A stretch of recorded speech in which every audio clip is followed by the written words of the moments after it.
بسم اللہ الرحمن الرحیم اللہم انفعنا بما علمتنا وعلمنا ما ينفعنا اللہم الہمنا مراشد امورنا وقنا شرور انفسنا ربنا تقبل منا انک انت السمیع العلیم.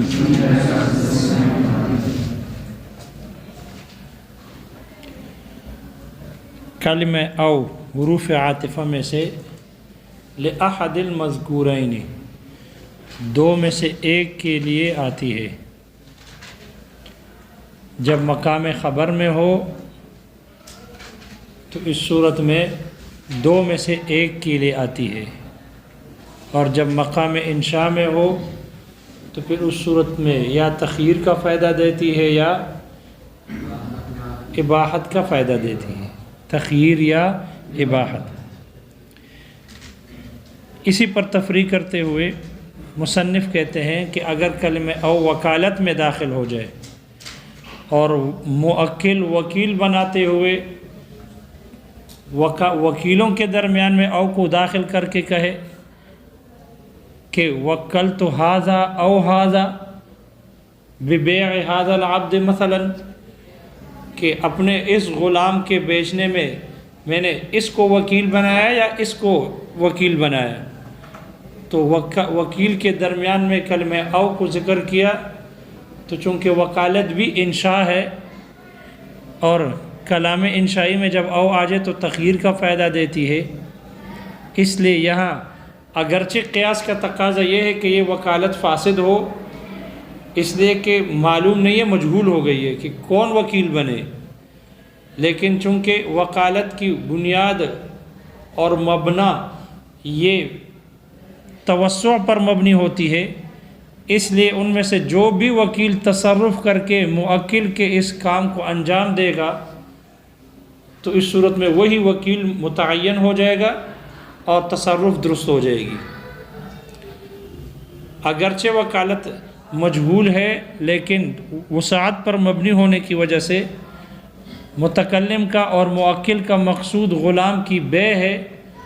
اب چاہے کوئی بھی وکیل کرے اس کام کو انجام دے، اس لیے جو بھی اس میں تصرف کر کے اس کام کو انجام دے گا تو اس کی وکالت ہو جائے گی،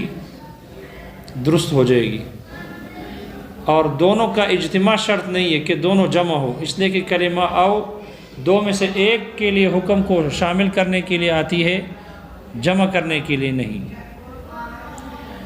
مصنف کہتے ہیں برخلاف بے کے اور اجارے کے، اگر بے اور اجارے میں کلمہ او داخل ہو تو وہاں چونکہ مبیعہ بے اور اجارے میں یا یہ کلمہ او مبیع میں داخل ہوگی یا ثمن میں ہوگی. مثال کے طور پر بائع کہے کہ وکلت ھذا او عفوا بعت ھذا او ھذا، بعت ھذا العبد او ھذا العبد، تو یہاں مبیع کے درمیان میں کلمہ او داخل ہو گئی، اس لیے اب یہ پتہ نہیں چلے گا کہ مبیع کون سی ہے، یہ غلام ہے یا یہ مبیع ہے یا یہ والا مبیع ہے، پتہ نہیں چلے گا. یا ثمن کے درمیان میں دائر ہو جائے وکلت ھذا البیع ھذا العبد بعت ھذا العبد بألف او بألفین، اب پتہ نہیں چل رہا کہ الف ہے یا الفین ہے، معقود بھی جو ثمن ہے یہ مجہول ہو گیا. یا اجارے میں داخل ہو اور اجارے میں کر کے موجر یہ کہے آجرت ھذہ الدار او ھذہ الدار بألف، تو اب یہ نہیں پتہ چلے گا کہ اس میں شے مستاجر کون سی ہے، مجہول ہے. یا اجرت میں داخل ہو اور یہ کہے کہ آجرت ھذہ الدار بألف او بألفین، تو اجرت میں کلمہ او داخل ہو تو اگر بے میں یا اجارے میں کلمہ او داخل ہو، مبیع میں ہو یا ثمن میں ہو، شے مستاجر میں ہو یا اجرت میں ہو، اس کی وجہ سے چونکہ یہ مبیعہ یا یہ اجرت یا یہ شے مستاجر اور ثمن مجہول ہونے کی وجہ سے مفضی الی النزاع ہوگا. مجہول ہے اور جب مجہول ہو تو یہ مفضی الی النزاع ہوتا ہے، مشتری کی کوشش ہوگی جو قیمت کم ہے دینے کی اور بائی کی کوشش ہوگی زیادہ لینے کی، اس میں لڑائی ہوگی، اس وجہ سے یہ بے فاسد اور یہ اجارہ فاسد ہے۔ اس لیے کہ یہاں من لہ الخیار بھی معلوم نہیں ہے۔ جب بائع یا موجر دو چیزوں کے درمیان میں او کو دائر کر رہا ہے تو اس میں اختیار کس کو ہے یہ بھی معلوم نہیں ہے، بائع کو اختیار ہے یا مشتری کو، یہ من لہ الخیار یہ معلوم نہیں ہے، اس لیے مفضی الی النزاع ہوگی، اس لیے یہ بے بھی فاسد اور یہ اجارہ بھی فاسد ہوگی۔ مصنف کہتے ہیں مگر یہ کہ اگر من لہ الخیار معلوم ہو جائے اور یہ کلمہ او دو یا تین چیزوں کے درمیان میں دائر ہو تو اس صورت میں بے بھی درست اور اجارہ بھی درست ہے استحساناً۔ قیاس کا تقاضا تو یہ ہے کہ بے درست نہ ہو، اجارہ بھی درست نہ ہو، کیونکہ مبیع یا ثمن یا شے مستاجر یا اجرت مجہول ہے، اگرچہ من لہ الخیار معلوم ہے، لیکن چونکہ ہے نفس مبیع مجہول ہے یا ثمن مجہول ہے، اس لیے قیاس کا تقاضا یہ ہے کہ یہ بے اور اجارہ درست نہ ہو، لیکن استحساناً یہ بے اور اجارہ درست ہے، اس لیے کہ من لہ الخیار معلوم ہے، بائع نے اپنے لیے اختیار رکھی ہے، مشتری نے مان لیے، اور پھر مبیع کے درمیان میں کلمہ او آ جائے، دو چیزیں ہوں یا تین ہوں، یا ثمن کے درمیان میں او آ جائے، اور اختیار کس کو ہے؟ من لہ الخیار معلوم ہو، بائع اپنے لیے اختیار رکھے یا مشتری کے لیے اختیار رکھے۔ اسی طرح اجارے میں بھی ہو تو یہ بے بھی درست ہو جائے گی اور اجارہ بھی درست ہو جائے گا، بشرط یہ کہ تین چیزوں کے درمیان میں کلمہ او کو دائر کیا گیا ہو، اس لیے کہ عام طور پر اشیاء تین چیزوں کے درمیان دائر ہوتی ہے، اشیاء تین قسم کی ہوتی ہے، اعلیٰ، اوسط اور ادنا، لہذا اگر تین چیزوں کے درمیان میں کلمہ او دائر ہو اور من لہ الخیار معلوم ہو جائے تو اس صورت میں بے اور اجارہ درست ہو جائے گی، لیکن اگر چار چیزیں ہوں گی تو یہ چوتھی چیز زائد ہوگی، اس لیے اگر چار چیزوں کے درمیان میں کلمہ او کو دائر کر کے کہے بیعت ھذا او ھذا او ھذا او ھذا، تو چاہے یہ مبیع کے درمیان میں ہو یا ثمن کے درمیان میں ہو یا شے موجر یا اجرت کے درمیان میں ہو، یہ ناجائز ہو جائے گی، اس لیے کہ عام طور پر اشیاء تین چیزوں میں قسمیں میں دائر ہوتی ہے، چوتھی چیز یہ زائد ہوتی ہے، اس لیے اس میں اختیار نہیں ملے گا، اگرچہ معلوم ہو، اگرچہ من لہ الخیار معلوم ہو، یہ درست نہیں، اس لیے کہ وہ حاجت سے اور ضرورت سے زائد ہے، اس لیے یہ بے اگر تین چیزوں کے درمیان میں ہے اور من لہ الخیار معلوم ہے تو یہ بے قیاساً تو درست نہیں لیکن استحساناً درست ہے، اور اس خیار تعیین کو ملایا گیا ہے جواز میں، خیار شرط کے ساتھ ملایا گیا ہے، جیسے خیار شرط میں ضرورت اور حاجت ہے، خیار شرط کہ اگر مشتری کوئی چیز خرید لے اپنے لیے 3 دن کا خیال رکھ کے دھوکے سے بچنے کے لیے، تو چونکہ وہاں ضرورت اور حاجت تھی، اس ضرورت اور حاجت کی وجہ سے خیار شرط کو مشروع کیا گیا، خلاف قیاس نص سے ثابت ہے، تو یہ خیار تعیین کو بھی اسی ضرورت کی وجہ سے خیار شرط کے ساتھ ملا دیا گیا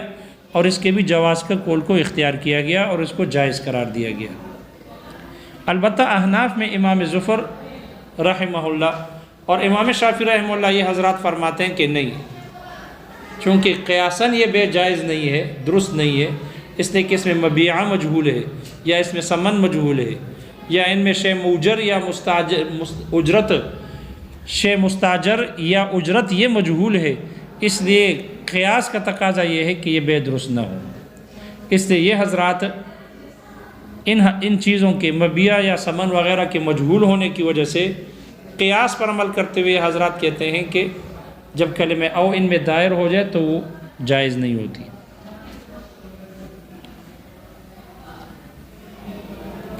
مصنف کہتے ہیں کہ اسی طرح اگر کلمہ او مہر میں داخل ہو اور مہر میں کلمہ او داخل کر دیا جائے تو صاحبین حضرات کے نزدیک اگر اس او کے داخل کرنے میں فائدہ ہو تو چونکہ یہ مہر بھی یہ بھی انشاء ہے، اور جب انشاء ہے تو اس میں اگر او کلمہ داخل ہو اور تخییر کا فائدہ ہو، تخییر صحیح ہو یعنی فائدہ مند ہو، تو پھر کلمہ مہر میں بھی کلمہ او کا داخل کرنا صحیح ہے اور اختیار شوہر کو ملے گا۔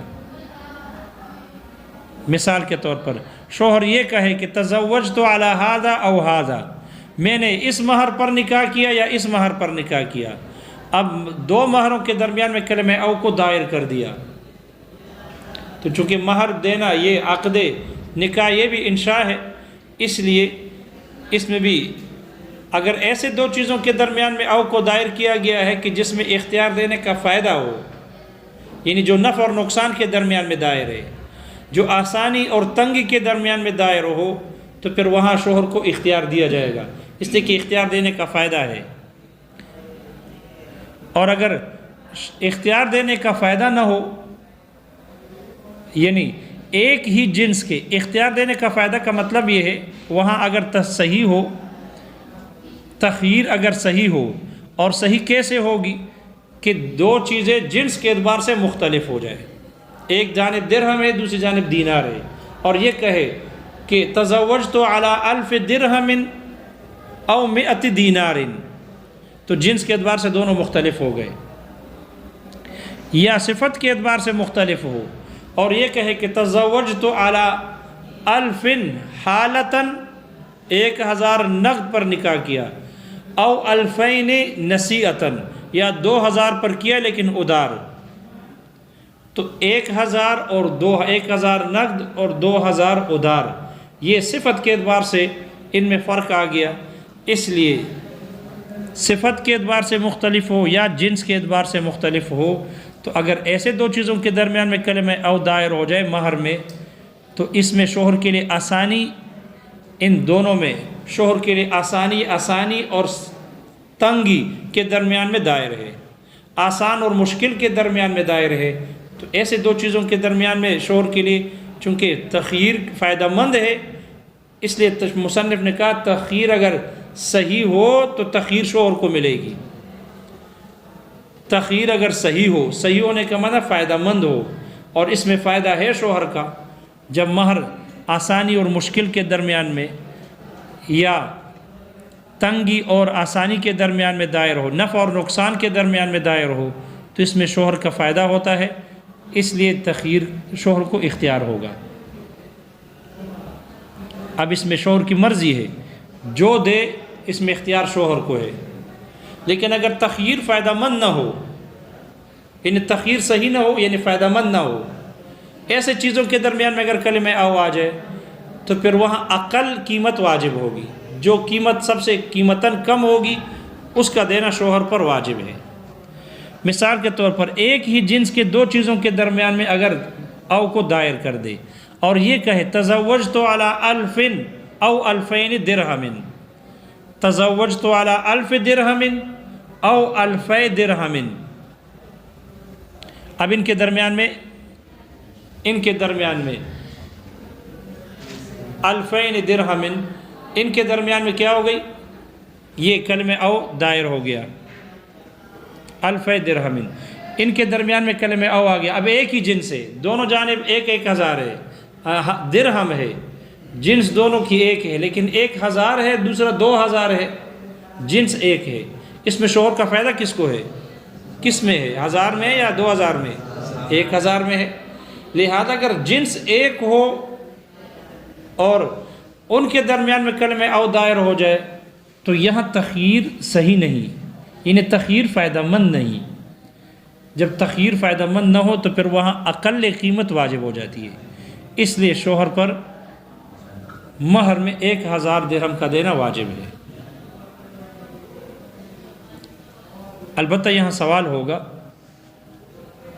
کہ آپ شوہر کے نفع کا اعتبار تو کرتے ہو، عورت کے نفع کا اعتبار نہیں کرتے، عورت کا نفع کس میں ہے، 1000 میں 2000 میں، 2000 میں، تو شوہر کے نفع کا اعتبار کرتے ہوئے اختیار دیتے ہو یا اختیار نہیں دیتے، عورت کے نفع کا اعتبار نہیں کرتے، اس کا جواب دیا ہے شارح نے کہ عورت کے نفع کا اعتبار اس لیے نہیں ہے کہ اصل جب ایک چیز دوسرے کے ذمے واجب ہو جائے تو اصل براءت الذمہ ہے، ذمے کا بری ہونا ہے، اور مہر چونکہ نکاح میں امر اصلی ہے نہیں، تابع ہے، جب امر اصلی ہے نہیں تابع ہے تو اصل ذمے کا فارغ ہونا ہے، اس لیے شوہر کی جانب کی رعایت کی جاتی ہے تاکہ اس کا ذمہ بری ہو، اور عورت کی جانب کا اعتبار نہیں کیا جاتا، اس لیے زیادتی والی جانب کا اعتبار نہیں ہوگا، کمی والی جانب کا اعتبار ہوگا، اور کمی میں شوہر کا فائدہ ہے اس لیے کمی والی قیمت واجب ہوگی، جو چیز قیمتاً کم ہوگی وہی شوہر پر دینا واجب ہے۔ لہذا اگر کلمہ او ایسی دو چیزوں کے درمیان میں دائر ہو کہ جہاں پر تخیر فائدہ مند ہو تو شوہر کو اختیار ہوگا، لیکن ماتن کہتے ہیں اگر دو نقدوں کے درمیان میں دائر ہو، دو نقدوں کے درمیان میں، تو پھر اقل قیمت واجب ہوگی دو نقدوں کے درمیان میں، اور دو نقد بھی دونوں کی جنس بھی ایک ہو، دونوں کی جنس ایک ہو تو پھر اقل قیمت واجب ہوتی ہے۔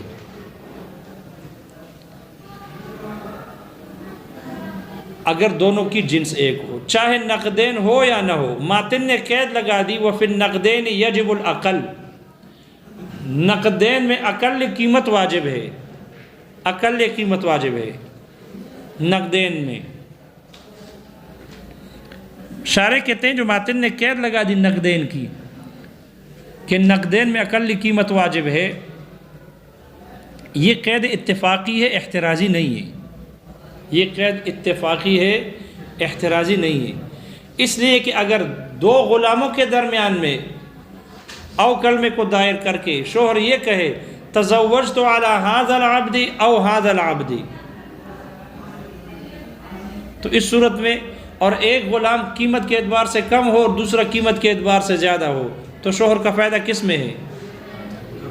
کم قیمت میں شوہر کا فائدہ ہے۔ اب یہاں دیکھو نقدین ہے ہی نہیں، مال نہیں ہے، یہاں عبد ہے، نقدین نہیں ہے، نقدین نہیں ہے۔ جب نقدین نہیں ہے تو یہاں پر بھی اقل قیمت واجب ہے، جس غلام کی قیمت کم ہے وہی دینا شوہر پر واجب ہے، اختیار نہیں ہوگا، حالانکہ یہاں نقدین نہیں ہے۔ اس لیے شارح کہتے ہیں ماتن نے جو متن میں قید لگا دی وفی النقدین یجب الاقل، یہ جو نقدین کی قید ہے یہ اتفاقی ہے، احترازی نہیں ہے۔ لہذا اگر نقدین دونوں ایک جنس کی ہو اور اقل اور اکثر کے درمیان میں او دائر ہو جائے تو وہاں اقل واجب، اور اگر نقدین نہ بھی ہو پھر بھی اقل اور اکثر کے درمیان میں کلمہ او دائر ہو تو اقل قیمت کیا ہوگی؟ واجب ہوگی۔ یہاں شارح کے کلام میں تھوڑا سا تضاد ہے، اگر نظر آ رہا ہے، کیا نام ہے اس کا سونے والے کا؟ ہاں کھڑے ہو کے کتاب لے ہو، کھڑے ہو جاؤ۔ اگر شارح کے کلام میں تضاد ہے، شارح نے ایک جگہ پر کہا کہ اگر دو غلاموں کے درمیان میں او کلمے کو دائر کر دے تو ایک جگہ پہ فرمایا کہ تخییر واجب ہے، پہلے فرمایا کہ تخییر واجب ہے، اور پھر نیچے کہا کہ نقدین کی قید اتفاقی ہے، احترازی نہیں ہے۔ لہذا اگر دو غلاموں کے درمیان میں کلمہ او کو دائر کر دے تو اقل قیمت والا غلام واجب ہے، تو پہلے کہا کہ تخییر واجب ہے اور پھر دوسرے نیچے کہا کہ اقل قیمت والا غلام واجب ہے، اس لیے شارح کے دو قولوں میں تضاد آ گیا۔ اس لیے حضرات شارحین نے لکھا اور محشی نے بھی کہا کہ شارح کا جو پہلا قول ہے یہ تسامح پر مبنی ہے، اس میں ان سے تسامح ہو گئی ہے، اس لیے کہ فتاوی عالمگیریہ کے حوالے سے انہوں نے کہا کہ صاحبین کا قول جب دو غلاموں کے درمیان میں کلمہ او دائر ہو تو صاحبین کا قول ان میں اقل قیمت کی غلام اس کے وجوب کا ہے، تخییر نہیں ہے۔ اس لیے جو پہلے مصنف شارح نے مولا جیون رحمہ اللہ نے ذکر کیا وہ قول تسامح پر مبنی ہے۔ یہ تفصیلات حضرات صاحبین کے ہاں ہے کہ اگر تخییر دینے کا کلمہ او مہر میں آ جائے اور تخییر دینے کا شوہر کو فائدہ ہو، یعنی جس دو چیزوں کے درمیان میں کلمہ او دائر ہوا ہے اگر وہ جنس کے اعتبار سے مختلف ہو، ایک جانب درہم دوسری جانب دینار، یا صفت کے اعتبار سے مختلف ہو، ایک جانب نقد ہے دوسری جانب ادار، تو اس صورت میں اختیار شوہر کو ملے گا، تخیر واجب ہوگی، شوہر کو اختیار ہوگا، جو مہر دینا چاہے اختیار شوہر کو ہے۔ لیکن اگر جنس کے اعتبار سے بھی مختلف نہیں ہے اور صفت کے اعتبار سے بھی مختلف نہیں ہے، اور ایک جنس کے اقل اور اکثر کے درمیان میں دائر ہو جائے، چاہے نقدین ہو یا غیر نقدین ہو، جیسے 1000 اور 2000 کے درمیان میں کلمہ او دائر ہو، یا دو غلاموں کے درمیان میں ہو اور ایک غلام کم قیمت کا ہو دوسرا زیادہ قیمت کا ہو، تو پھر اقل قیمت واجب ہے، اس لیے کہ یہاں تخیر دینے کا کوئی فائدہ نہیں ہے۔ فائدہ شوہر کے کم قیمت دینے میں شوہر کا فائدہ ہے، اس لیے کم قیمت واجب ہوگی۔ یہ صاحبین کے ہاں ہے۔ امام صاحب کے نزدیک ان تمام صورتوں میں مہر مثل واجب ہوگا، سوائے ایک صورت کے۔ ان تمام صورتوں میں امام صاحب کے نزدیک مہر مثل واجب ہے۔ امام صاحب یہ فرماتے ہیں کہ نکاح میں اصل جو موجب اصلی ہے وہ مہر مثل ہے، وہ مہر مثل ہے، لہذا پھر مہر مثل سے نکاح میں اور عقد نکاح میں مہر مثل سے عدول کیا جاتا ہے مہر مسمى کی طرف، اس لیے کیا جاتا ہے کیونکہ مہر مسمى متعین ہوتی ہے، وہاں تسمیہ معلوم ہوتی ہے۔ جب مہر مسمى متعین اور معلوم ہو تو مہر مثل سے عدول کی جاتی ہے مہر مسمى کی طرف، لیکن اصل موجب اصلی وہ مہر مثل ہے، کیونکہ وہی عورت کے بزع کے مساوی ہوتی ہے۔ ان میں تساوی نہیں ہے، ہر بزع میں فرق ہے، بزع میں فرق ہے، 15 سال کا اور ہے اور 50 سال کا اور ہے، اچھے خاندان کا اور ہے اور نیچے خاندان کا اور ہے، تو مل کے بزع کے اعتبار سے یہ جو مہر مثل ہوتا ہے انہی کے گھر کے عورتوں کے مساوی مہر، تو یہی اس کے مساوی ہے اور معادل ہے، لہذا اصل موجب اصلی نکاح میں مہر مثل ہے۔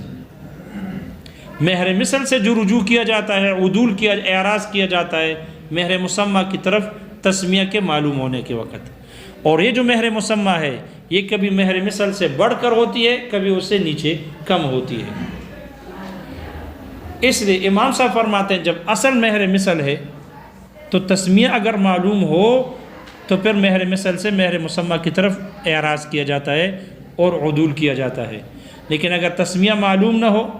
تسمیہ نہ پایا جائے یا معلوم نہ ہو تو پھر اس صورت میں مہر مثل ہی واجب ہوگا۔ لیکن جب 1000 نقد ہو اور 2000 ادار ہو، وہاں پھر مہر مثل کو دیکھیں گے۔ پھر اگر 1000 نقد ہے 2000 ادار ہے تو پھر ہم مہر مثل کو دیکھیں گے، آیا یہ مہر مثل 2000 سے زیادہ ہے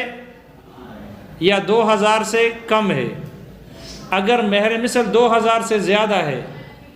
تو پھر اس صورت میں اختیار عورت کو ہوگا،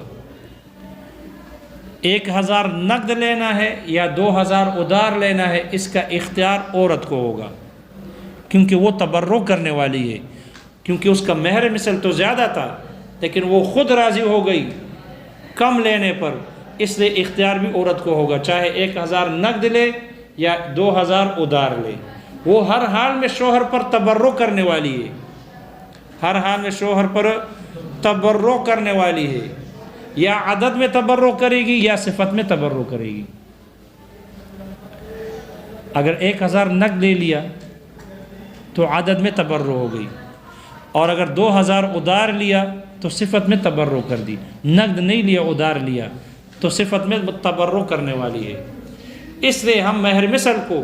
دیکھیں گے، جب 1000 نقد اور 2000 ادار کے درمیان میں دائر ہو تو پھر مہر مثل کو دیکھا جائے گا۔ اگر مہر مثل اس کے زائد قیمت سے جو 2 کے درمیان میں ہے، اگر اس کے 2000 سے زائد ہے اختیار عورت کو ہے، اور اگر اس کے اقل قیمت سے کم ہے یعنی 1000 سے بھی کم ہے تو اب شوہر زیادہ دینے پر راضی ہے، کیونکہ عورت کی اتنی قیمت نہیں ہے، مہر مثل اس کا کم ہے 1000 سے، اور شوہر اب زیادہ دینے پر راضی ہے، اس لیے 1000 نقد اور 2000 ادار کے درمیان میں مہر کو دائر کر دیا، اس لیے اختیار پھر شوہر کو ہوگا۔ اختیار کس کو ہوگا؟ اس لیے کہ اس میں شوہر تبرع کرنے والا ہے، زیادہ دینے والا ہے، یا عدد میں تبرع کرے گا اور یا صفت میں تبرع کرے گا، یا صفت میں تبرع کرنے والا ہے۔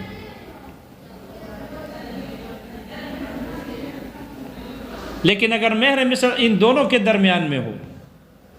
1000 سے زیادہ ہو اور 2000 سے کم ہو، تو محشی کہتے ہیں کہ پھر اس صورت میں اختیار اس عورت کو مہر مثل ملے گا۔ اس عورت کو کیا ملے گا؟ مہر مثل ملے گا۔ جیسے پہلے صورتوں میں مہر مثل ملتا ہے، اس صورت میں بھی مہر مثل ملے گا، اختیار نہیں ہوگا بلکہ مہر مثل ہی واجب ہوگا اگر 1000 سے زیادہ اور 2000 سے کم ہو، تو پھر مہر مثل ہی واجب ہوگا۔ وہ امام صاحب اور صاحبین کا مذہب سمجھ میں آ گیا؟ تو امام صاحب کے ہاں ہر حال میں مہر مثل واجب، ہر حال میں مہر مثل واجب ہے، سوائے ایک صورت کے، وہاں پر بھی پھر مہر مثل کی اگر 1000 نقد و 2000 ادار ہو تو اختیار پھر عورت کو ہوتا ہے، اور اگر 1000 سے بھی کم ہو تو اختیار شوہر کو ہے، اور اگر 1000 سے زائد اور 2000 سے کم ہو تو اس صورت میں مہر مثل واجب ہو جاتا ہے۔ مصنف کہتے ہیں کہ کفارے کے درمیان میں بھی کلمہ او آ جائے تو اس صورت میں کفارے میں سے جتنی چیزیں ذکر کی گئی ہے ان میں سے ایک چیز واجب ہو جاتی ہے، ساری چیزیں واجب نہیں۔ جیسے کہ کلمہ او کو کفارہ یمین کے درمیان میں لایا گیا۔ کفارہ یمین میں ہے کہ جو آدمی قسم توڑ دے کیا ہے؟ فَكَفَّارَتُهُ اِطْعَامُ فَتَحْرِيرُ رَقَبَةٍ۔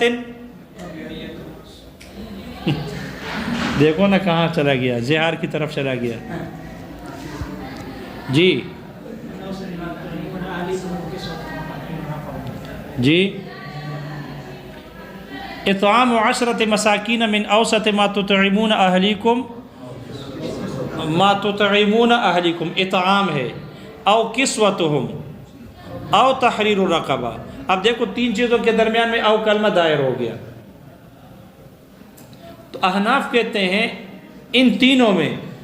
علی سبیل الاباحۃ ایک چیز واجب ہے، علی سبیل الاباحۃ ایک چیز واجب ہے، لیکن واجب قولاً نہیں ہوگا۔ اگر یہ آدمی کہہ دے کہ میں کھانا کھلاؤں گا تو اس سے وہ متعین نہیں ہوگا جب تک کہ عملاً کھانا کھلانا شروع نہ کر دے، لیکن اباحت ہے تینوں میں۔ احناف کہتے ہیں ان تینوں میں سے جس کو بھی ادا کر دے گا واجب ادا ہو جائے گا، واجب ادا ہو جائے گا۔ اور اگر تینوں کو ادا کر دے، اگر تینوں کو ادا کر دے، ایک واجب کے طور پر ہوگا اور 2 نفل بن جائیں گے، 2 کیا ہو جائیں گے؟ ان تینوں میں قیمت کے اعتبار سے جو اعلیٰ ہوگا وہ واجب کے طور پر اس پر ثواب واجب کے طور پر ملے گا، اس پر ثواب واجب کے طور پر۔ ظاہر ہے واجب کے کرنے پر ثواب زیادہ ہے، سنت کے کرنے پر ثواب کم ہے، نفل پر عمل کرنے کی صورت میں ثواب سنت سے بھی کم ہے۔ لہذا ان تینوں کو اگر ادا کر دیا جائے تو جو قیمت میں سب سے اعلیٰ ہے اس کے واجب کا ثواب مل جائے گا، اور 2 تبرع ہو جائیں گے نفل۔ لیکن اگر تینوں کو معطل کر دے، چھوڑ دے، کسی کو کفارے میں نہ دے، تو صرف ایک پر عقاب